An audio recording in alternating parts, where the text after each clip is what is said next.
उत्तम अधिकारी, मध्यम अधिकारी और कनिष्ठ अधिकारी। तो इनकी विस्तृत चर्चा करनी थी।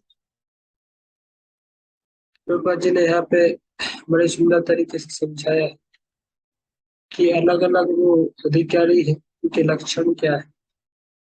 तो जल्दी से पढ़ते जाएंगे और आगे फिर थीमेटिक चर्चा करेंगे।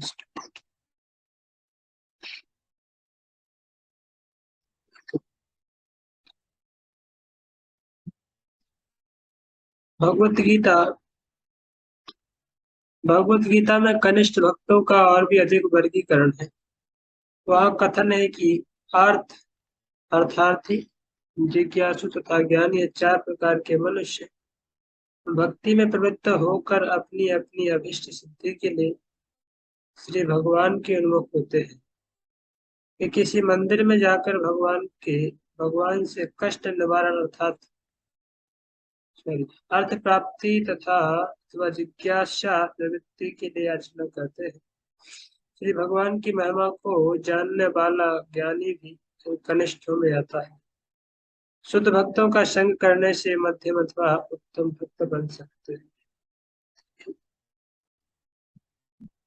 तो ये चार प्रकार के लोग हैं, भगवत गीता में भगवान बताते हैं 7वें अध्याय में 16 नंबर श्लोक में, कि आर्त अर्थार्थी जिज्ञासु और ज्ञानी, ये चार प्रकार के लोग हैं जो कि भगवान के पास आते हैं। पर जो लोग भक्त शुद्ध भक्त नहीं है, तो मिश्रित है, मिश्रित भक्त है।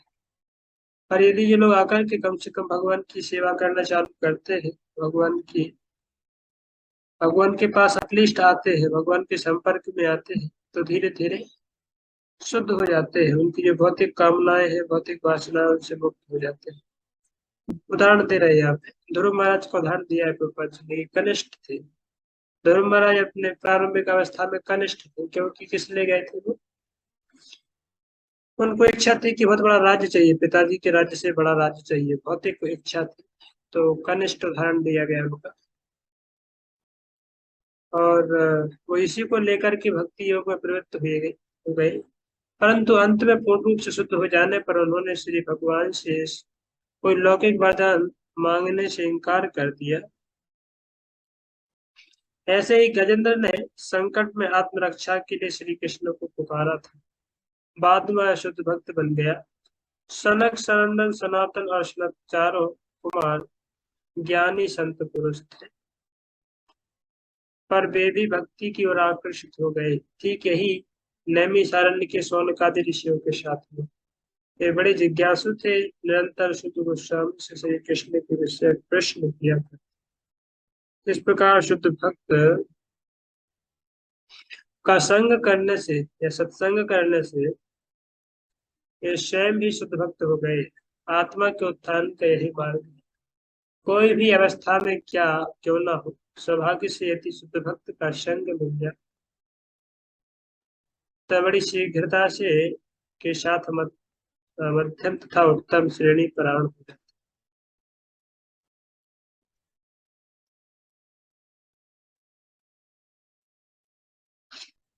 राइट। भागवत में अच्छे अच्छे श्लोक भी आते हैं, काफी सारे इंसिडेंट आते हैं इसके ऊपर। तो आपको यहाँ पे उदाहरण जो दिए गए वो समझ में आए ना, कि वो जो कनिष्ठ अधिकारी है उनमें से आर्थ अर्थार्थी जिज्ञासु ज्ञानी, चार प्रकार के उदाहरण प्रभुपाद जी यहाँ पे दिए। ध्रुव का, गजेंद्र का, चार कुमारों का, शौनकादि ऋषियों, चार उदाहरण भी दिए। पर यदि कोई शुद्ध भक्तों की संगति में आ जाए, सम और अदर यदि भक्तों की संगति में आ जाए, तो भक्तों की संगति में आने मात्र से वह शुद्ध भक्ति योग का अधिकारी बन जाता है, तो शुद्ध भक्ति उसको प्राप्त हो जाती है।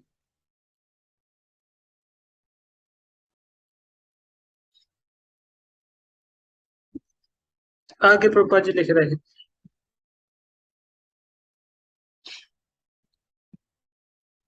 कि पुण्यात्मा हुए बिना तो आर्त मनुष्य नास्तिक अथवा कम्युनिस्ट हो जाते हैं। उसका भगवान में विश्वास नहीं होता, समझता है कि भगवान ने संपूर्ण विश्वास को हटा लेने से उसका कष्ट दूर हो जाएगा। भगवान से संपूर्ण विश्वास को हटाने से उसका कष्ट तो मिलेगा। समझ रहे हैं ना?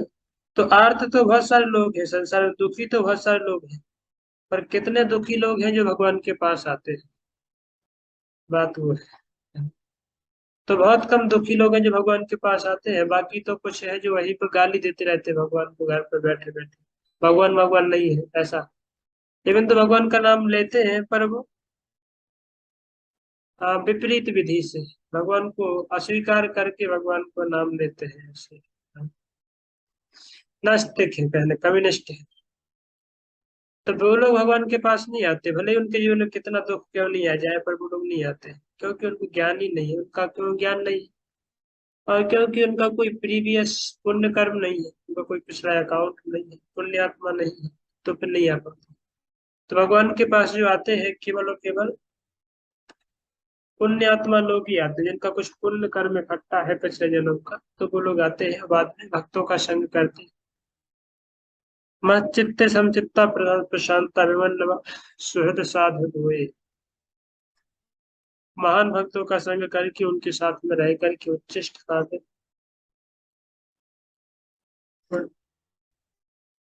और फिर जो है शुद्ध भक्ति को प्राप्त हो जाते हैं। ठीक है। भगवत गीता से प्रभुपाद जी अनेक अनेक प्रभुपाद जी उदाहरण दे रहे हैं 7वें अध्याय से कि कोई अनेक अनेक जन्मों के बाद उसको ये ज्ञान होता है कि Krishna is the supreme personality of God, कि भगवान ही पूर्ण पुरुषोत्तम है और भगवान की शरण में जाना जीवन का एकमात्र उद्देश्य है। बहु नाम जन्म नामंते ज्ञानवान बुद्ध वासुदेव शरणते श्या महात्मा सुदुर्लभ। ऐसा महात्मा बहुत दुर्लभ है जो कि भगवान वासुदेव को या भगवान वासुदेव को समझ जाता है। ज्ञानी हुए बिना भगवत उपासना के सिद्धांत पर दृढ़ नहीं रहा जा सकता। जो अल्पमति है अथवा जिनकी मति माया द्वारा हर ली गई है, वे प्रकृति के गुणों के प्रभाव वश नाना देवताओं में आसक्त है। अल्पमति कम बुद्धि वाले, भगवान गीता में बोलते हैं ना 9वें अध्याय में, ये अपि अन्य देवता भक्त्या भजन्ते मां उपाश्रिता, कि जो देवताओं की पूजा करते हैं वो वास्तव में मेरी ही पूजा करते हैं, पर ऐसे लोग क्या है, अल्प मेधसा, ऐसे भगवान बोलते हैं।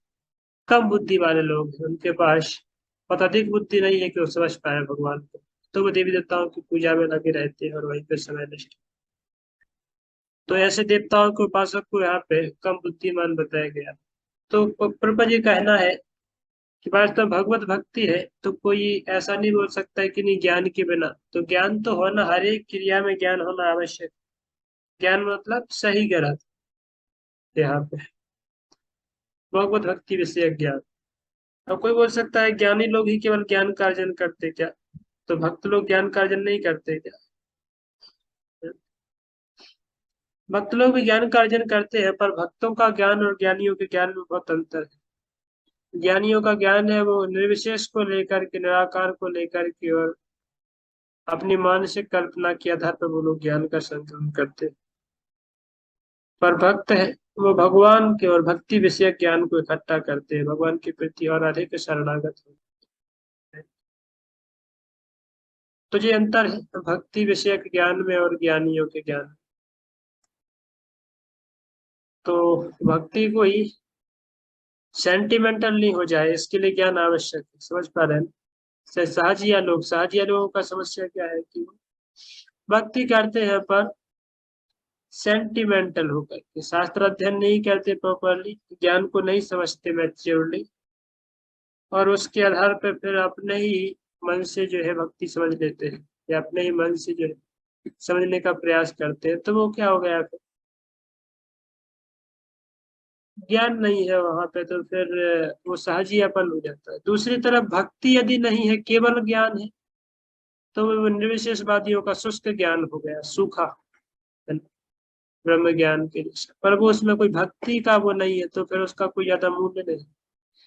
तो भक्त लोग ज्ञान को अर्जन कर रहे हैं, जैसे हम लोग इतने बहुत अलग अलग कोर्स करते हैं या बहुत इतने सारे अध्ययन करते हैं, तो कोई बोल सकता है कि भाई अभी आप जाके भक्ति रसायन सिंधु में ही आगे जाके देखोगे, जब रूप गोस्वामी चर्चा करेंगे उत्तम भक्ति की, उत्तम भक्ति की परिभाषा देंगे तो फिर वहां पे ज्ञान कर्मादि अनावृतम की भक्ति है, वो ज्ञान और कर्म से कभी ढकनी नहीं चाहिए, या ज्ञान और कर्म से कभी आवृत नहीं होनी चाहिए, क्योंकि भक्ति एक अपने आप में इंडिपेंडेंट पर्सनालिटी है, इंडिपेंडेंट प्रोसेस है। तो किसी के द्वारा किसी के ऊपर टिकी नहीं है ना। आप समझ पा रहे हैं? वीडियो ओपन कर लीजिए, सभी लोग सामने बैठिए ताकि अब कितना समझ पा रहे हैं पता चले।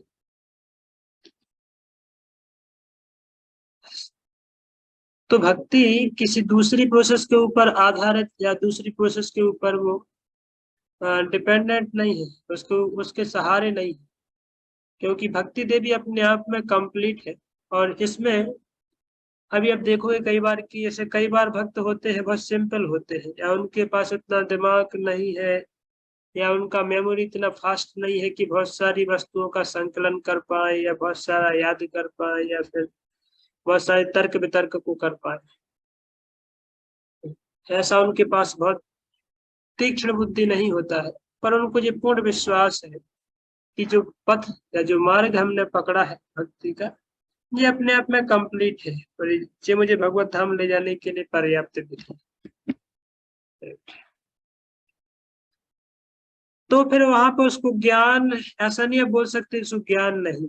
ज्ञान का मतलब अल्टीमेटली उसका जो समन बॉन्ड, या फिर उसका जो कंक्लूजन कंक्लूजन है कि भक्ति अपने आप में पूर्ण या संपूर्ण प्रोसेस है, उसको किसी दूसरे ज्ञान और वैराग्य की आवश्यकता नहीं।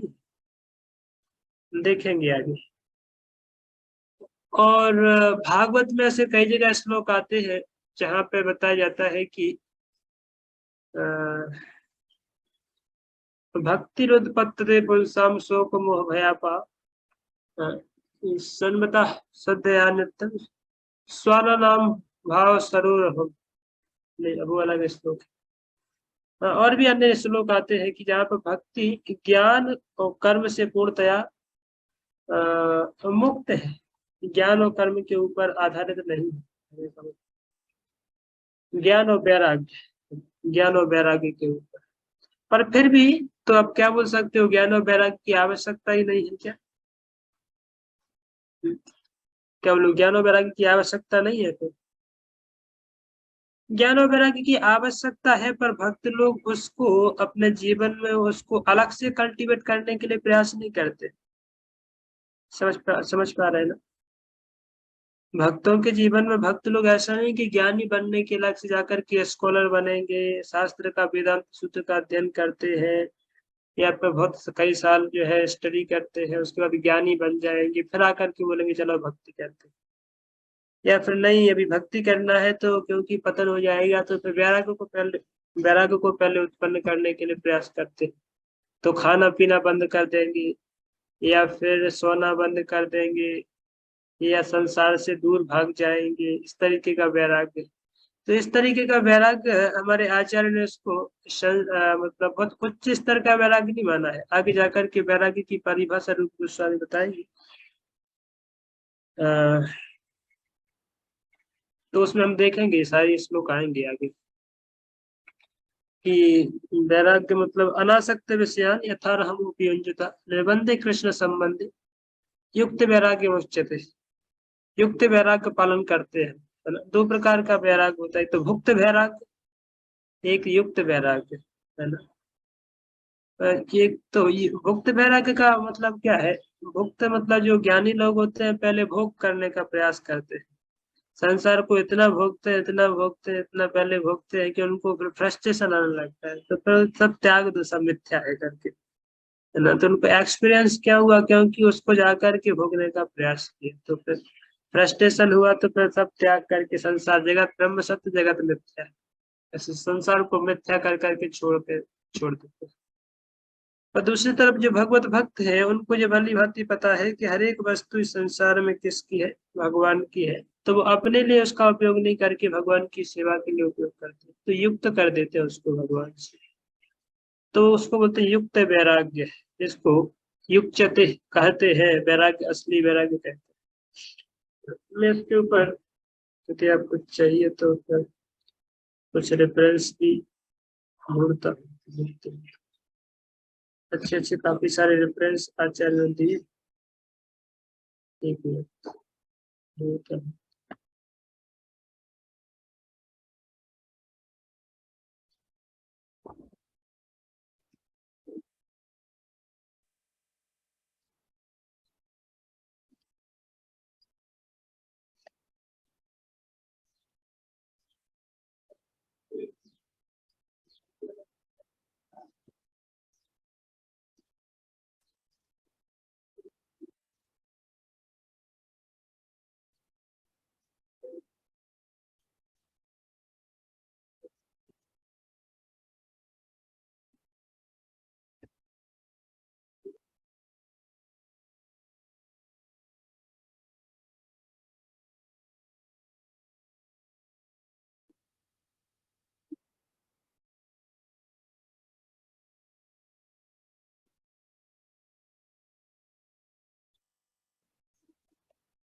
चलिए आगे आएगा तो बताइए।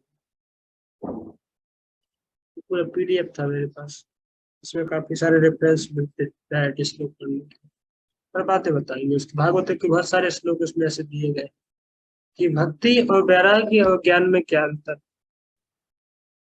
तो समझ में आया ना कि भक्ति है, भक्ति एक अपने आप में संपूर्ण प्रोसेस है, इंडिपेंडेंट प्रोसेस है, ये किसी के दूसरे जैसा नहीं, और ज्ञान और वैराग्य के ऊपर कुछ टिका हुआ है।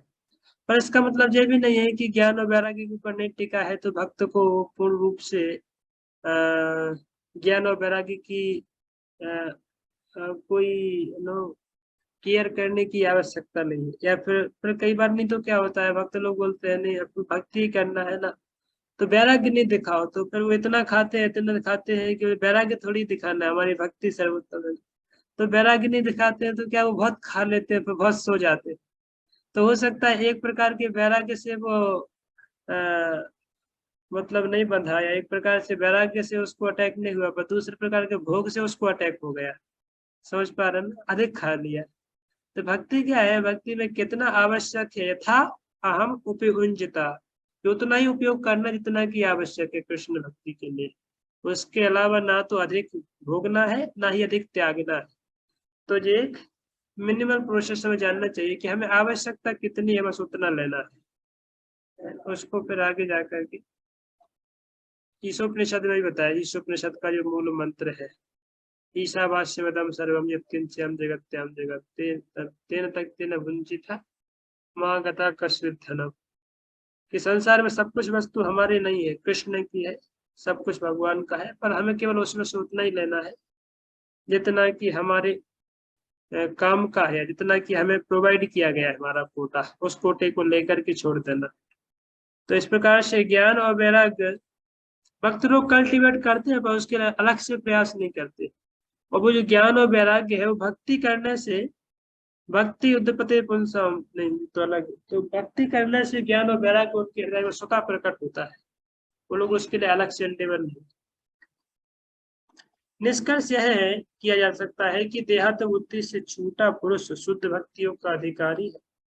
भगवत गीता में प्रमाण है कि ब्रह्म साक्षात्कार के बाद जब वह प्राकृत उद्योगों से मुक्त होकर संपूर्ण जीवों को संभाव से देखता है, तब भक्ति योग में प्रवेश का अधिकारी हो जाता है। कौन सा?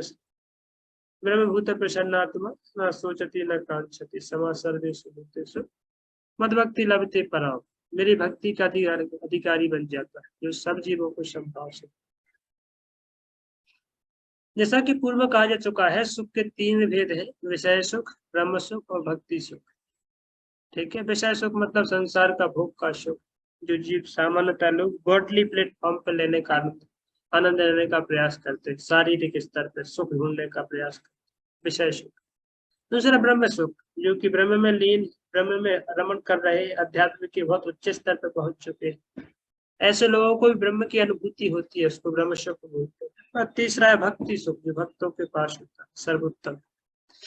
भक्ति और उसके सुख का उदय तब तक नहीं हो सकता जब तक कि प्राकृत वासना रहती है। प्राकृत वासना में विषय भोग की इच्छा और ब्रह्मैक्य की इच्छा दोनों आती, समझ रहे हैं ना।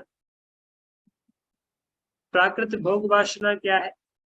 प्राकृत भोग वासना को बताया गया है कि एक तो प्राकृत वासना का मतलब है कि संसार का जो भोग है ना, ऐश्वर्य है, उसको भोगने की इच्छा, वो आता है प्राकृत में। दूसरा है ब्रह्म में लीन हो, ब्रह्मैक्य की इच्छा, मतलब ब्रह्म में लीन होने की इच्छा।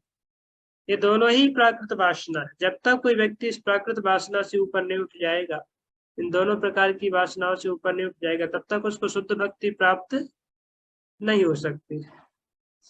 राइट, इसलिए हमारे आचार्य लोग कई बार मुक्ति को कंडम न करते हैं। मुक्ति को बहुत पिशाच नहीं बताया गया है, मुक्ति को एकदम तुच्छ बताए। तो आप देखेंगे, मैं आपको मूल श्लोक दिखाता हूँ। वो घटना आती है ना रूप गोस्वामी पाद की, कि रूप गोस्वामी थे, रूप गोस्वामी भक्ति रसामृत सिंधु जो ग्रंथ लिखे वृंदावन में, तो उनके पास आई थिंक उस समय की एक कोई आचार्य थे,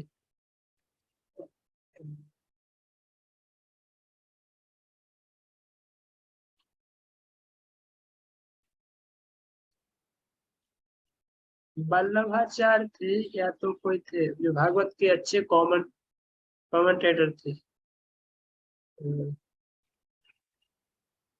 नाम मैं भूल रहा हूँ, शायद वल्लभाचार्य थे।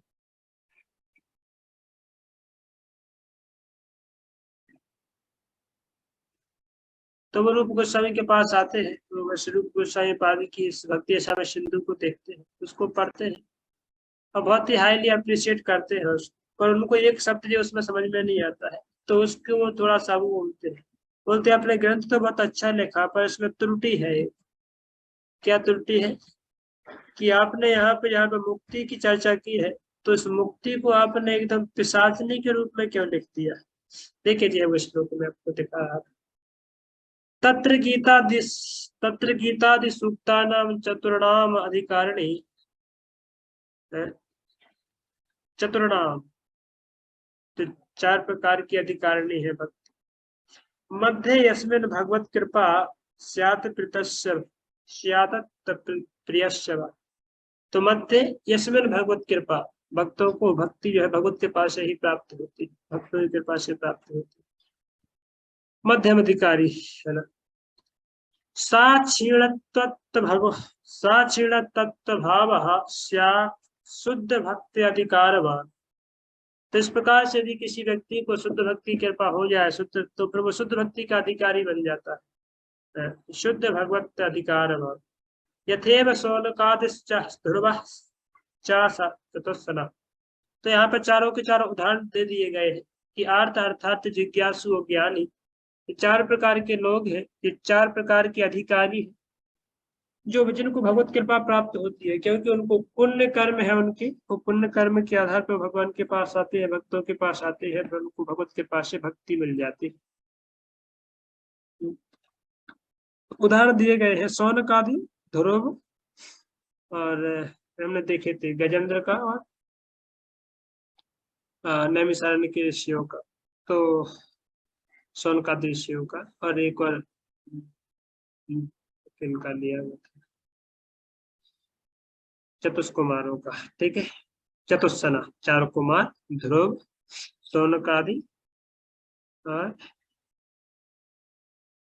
गजेंद्र का लिया गया था। ठीक है, ऊपर हमने चर्चा किया था इसे। आगे लिख रहे हैं भुक्ति मुक्ति स्पृहा, भुक्ति या मुक्ति की स्पृहा है ना, भुक्ति मुक्ति को त्यागना, सॉरी इच्छा करना, भुक्ति मुक्ति स्पृहा यावत पिशाची हृदय वर्तते है ना। तो क्या है, पिशाची के समान इसको तुलना किया गया, जो पिशाची है। भुक्ति या मुक्ति की इच्छा करना, मुक्ति मतलब ब्रह्म में लीन होने की इच्छा, तो बोलना कि पिशाची हृदय वर्तते, तो पिशाचनी के समान है जो कि हृदय में बैठी। तावत भक्ति सुखस्यात्र कथम उपपद्यो भवेत। तो फिर उसके हृदय में जो है भगवत भक्ति का उदय नहीं हो पाता है।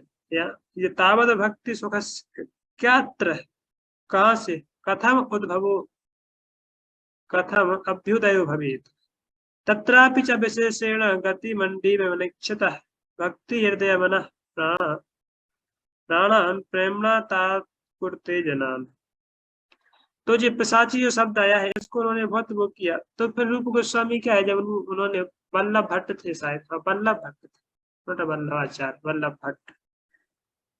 सुवल्लभ भट्ट जब इस प्रकार से रूप गोस्वामी को बोले तो रूप गोस्वामी उसको देख करके, रूप गोस्वामी इतने हम्बल थे, इतने विनम्र थे कि उन्होंने उसके ऊपर आर्गुमेंट नहीं किया, वो तो वाद विवाद नहीं किया कि नहीं नहीं जो मैं बोल रहा हूँ वही है, ऐसा ही है। नहीं, उन्होंने ठीक है उसको बोले, ठीक है हो सकता है कुछ गलती हो गया ग्रंथ, तो ठीक है उसको करेक्ट कर देंगे अभी।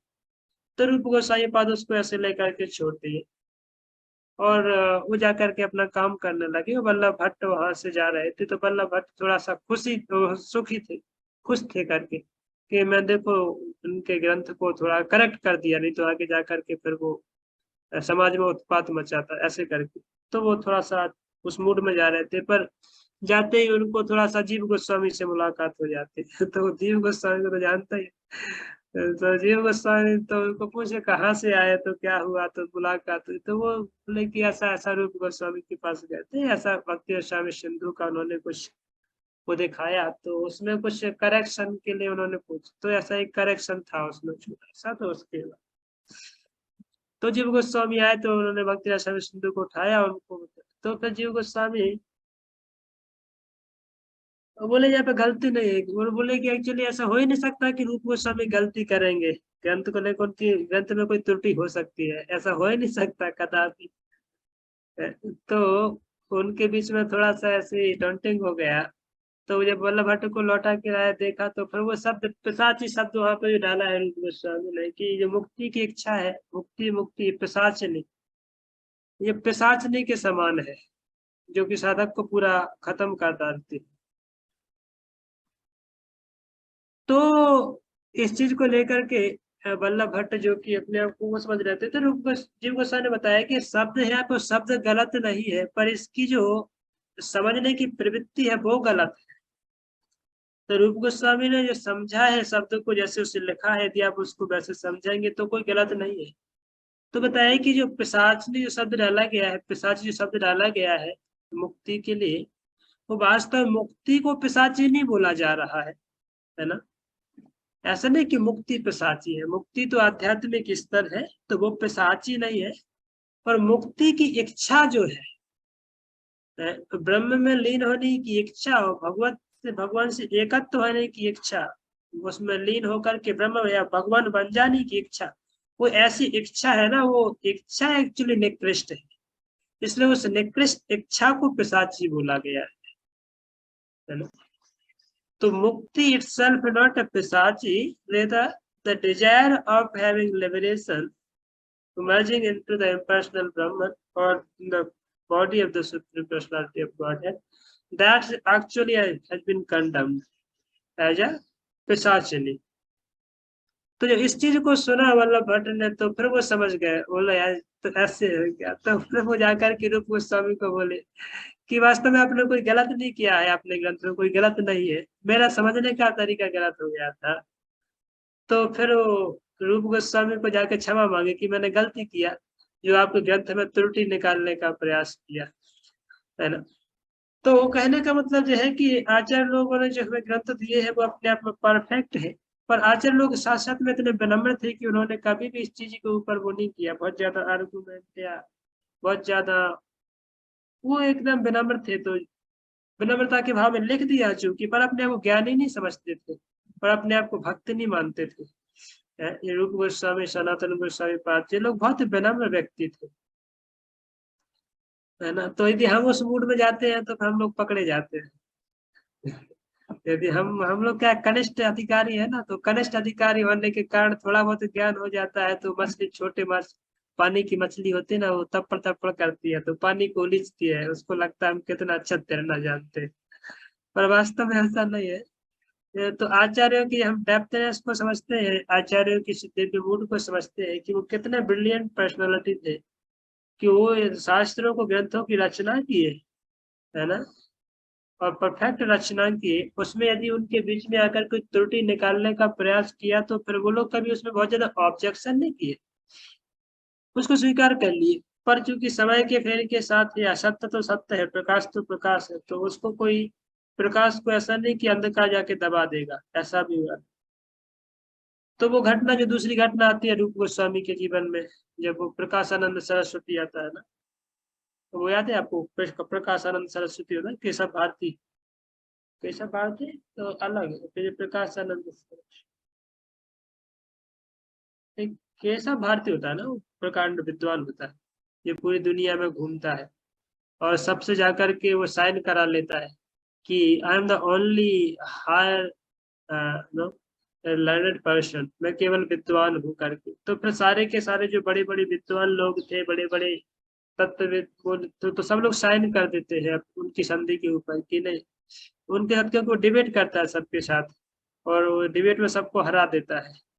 तो जो विशेष करके बड़े बड़े नवद्वीप के विद्वान, नवद्वीप के जो बड़े बड़े विद्वान लोग, स्कॉलर्स, या मिथिला के बड़े बड़े स्कॉलर्स, वाराणसी के सारे जो स्कॉलर्स को हराता है, क्योंकि वो केशव भारती सब जगह भ्रमण करता है और सब लोगों को डिफीट डिफीट कर देता है डिबेट में, कि वो केवल एकमात्र व्यक्ति है जो कि सबसे बड़ा विद्वान व्यक्ति है ना, उसके समान और दुनिया में कोई विद्वान नहीं। तो वो जाकर के सारे जो बड़े बड़े प्लेसेस थे जहाँ पे विद्वान लोग रहा करते थे, वाराणसी, आपका जो सॉरी नवद्वीप, नवद्वीप विशेष करके जाना जाता था, और मिथिला वगैरह, तो सब जगह जाकर के भ्रमण करता है। पर वो सब जगह जब वो साइन करा लेता है तो लगता है कि आई एम द ओनली विजयी पर्सन, मैं सबसे बड़ा अ, दिग्विजयी हूँ, दिग्विजय। तो फिर जब घर लौटने के उसमें होता है, तब कोई उसको बताता है कि नहीं, हमने सुना है कि वृंदावन में कोई एक साधु रहते हैं और रूप गोस्वामी उनका नाम है, वो बहुत बड़े स्कॉलर है, बहुत बड़े विद्वान है। तो उसको विश्वास नहीं होता, ऐसे कैसे हो सकता है, तो मथुरा मथुरा वृंदावन क्या है, छोटी मोटी जगह है, होगा कोई छोटा मोटा, और छोड़। पर लोग उसको बताते नहीं नहीं, वहाँ पे है कोई, चलो देख लेते हैं। तो जैसे बड़े बड़े लोगों को हरा दिया जाए, बड़े बड़े समुद्र में जाके तिमिंगल को निकाल के फेंक दिया, तो छोटी मोटी मछली होगी, क्या चिंता है करनी। तो फिर वो ऐसे जाता है, थोड़ा घमंड के साथ जाता है, और पहुंचता है तो रूप गोस्वामी पाद तो अपना ग्रंथ लिख रहे होते हैं या अपना काम में सेवा उसमें लगे होते हैं। जाकर के चैलेंज करता है, तो रूप गोस्वामी और सनातन गोस्वामी जी लोग बहुत विनम्र थे, तो बोलते हैं कि आप किस पर्पज से आए हैं? बोलते हम इस पर्पज से आए हैं कि हम सबसे संधि पत्र पे साइन करा रहे हैं कि कौन सबसे बड़ा स्कॉलर, कौन सबसे बड़ा दिग्विजय है ना, स्कॉलर। तो फिर हमने सुना है कि आप लोग भी बहुत बड़े स्कॉलर हैं, बहुत बड़े प्रकांड है, विद्वान है। तो हम आप लोगों के साथ पहले डिबेट करने आए हैं, यदि या तो आप डिबेट करिए हमारे साथ, या फिर संधि पत्र पे हस्ताक्षर करिए तो हम वापस जाए, कि आप हार चुके हैं।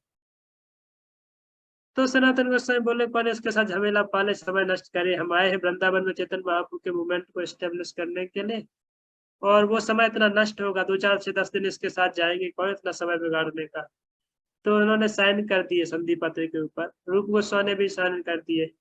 तो वो एकदम फूला फूला जा रहा था वापस, कि चलो अभी सब पूरे संसार में और कोई नहीं है, तो हम अभी दिग्विजयी है कर।